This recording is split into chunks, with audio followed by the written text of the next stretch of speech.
Because I was there in October, I want to say, right when you guys opened, and those little annoying things I even caught. I think it was something with your towels, and I was like, guys, we're fixing these towels. I hit up my We friend loved Chad. you for that. Because who does that, right? No. But it's like somebody that loves you guys. So I was like, Chad, These fix are these not it. towels now. Yes, I I know. didn't even develop the towels. Lazy Hype would not do that. But I'm friends with a lot of people.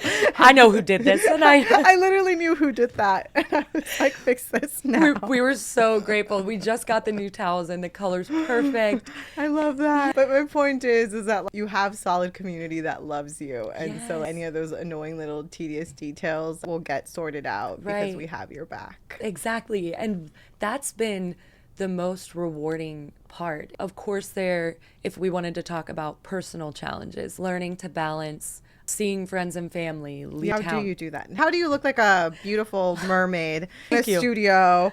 Please. That means the world. And I wish that I had an extremely clear playbook that I could offer, because that has been, again, when you differentiate between company, business related challenges versus personal, the personal is probably a little more difficult because there is no playbook, right? And you have to learn as you go and keep reminding yourself, this is intentional. There's a reason behind this. It is for the community that loves and supports us. But we're teaching oftentimes every single day, no days off. I didn't go home for the holidays, and that was really hard. But when I see how impactful this community's become, that's what gets us through. That's what gets you to wake up in the morning and teach your best class and answer all the questions to the best of your ability. And if you don't know, learn so that you have more to offer. And I think keeping up with your own practice is, if I did have to think about what is working and what is keeping me sane, making sure that you pray in the morning, if that is something you resonate with, taking time to meditate. I always say that I I pray to ask questions or ask for guidance, and then take the same amount of time to meditate, to listen for answers, to create that space. And if you're doing that and you're making sure that you're also practicing, not just teaching, not just not sleeping, you're getting enough water throughout the day, those little things add up, and then you're able to keep going. It's when your cup is completely empty and you let it stay that way for too long, then hopefully you have your team to lean on and they can be like, hey, are you sleeping? Fill up your cup so you can pour more into. Exactly. Or your community, and which ours is constantly giving back. It's like a loop of, here's this from the class and I gain this. I leave feeling nourished and refilled from that. So I hope that answered the question a little bit. Yes and no. Part of it was like, how do you walk in here looking? I literally thought you were going on a date. I was like, oh my God. And please don't make that the standard, because then these men are going to have high expectations of me, but it's fine. I'm kidding. No time for dating. That's not in the cards currently, and I am okay with that. But as far as, I have a friend that always says, look good, feel good, play good, which is so funny.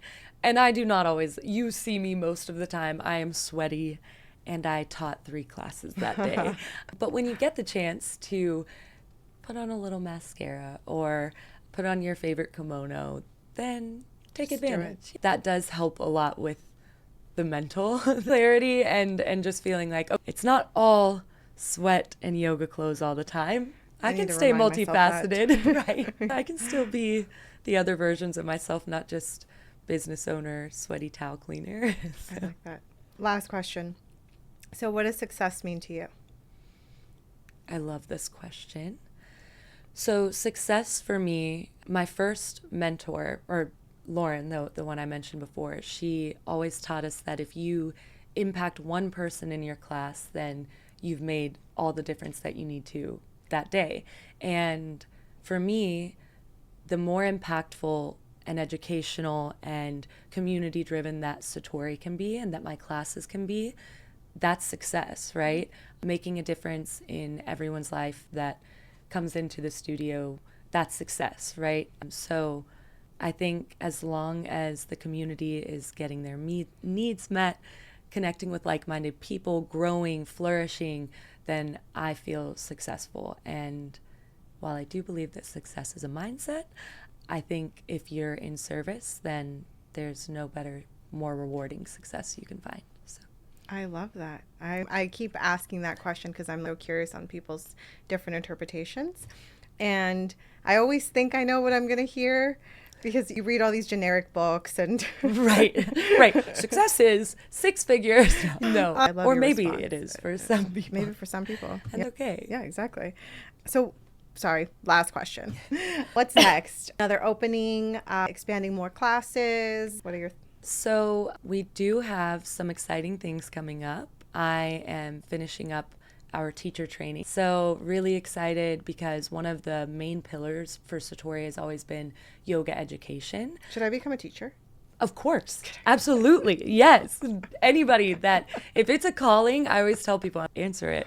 She's like, so yes, or no, unless whatever you need. Maybe I'd be like a sound bath teacher. So I love that, and I can help you with that. my dog broke all my bowls though, so we'd have to use yours. I tried. Oh my gosh, I know. they're so expensive. I know. I was like, this is a bad omen. This tells me that maybe I'm not supposed to do this. Well, maybe it's that. So the teacher training, I'm very excited about. We're hoping to roll that out in the next few months, or at least have some dates in place. In May, we have something really exciting coming up. If you like to travel and do yoga. Oh. And for Satorii, generally speaking, we, of course, in the future, hope we can expand to other locations. Something I'm really passionate about, as well as the girls on my team, is just making yoga more accessible. If you knew where I was really from, there are no yoga studios for miles. You have an at-home practice, which we're hoping we can incorporate some online things to serve those communities. Yeah. But even just making really good, well-rounded yoga more accessible, that breathwork piece that some people don't even know exists yet, just reaching more people means the world, because that means more community, more enlightenment. So yeah, that's what's next. Some travel options and then teacher training. That's been a dream of mine since I think I got my own teacher training. So That's really cool and full circle for you. Truly. The whole experience is like, we're doing it. This is, Yeah. even when things are hard, it's all gratitude, all love. So Well, you're doing amazing, and thank you for being here.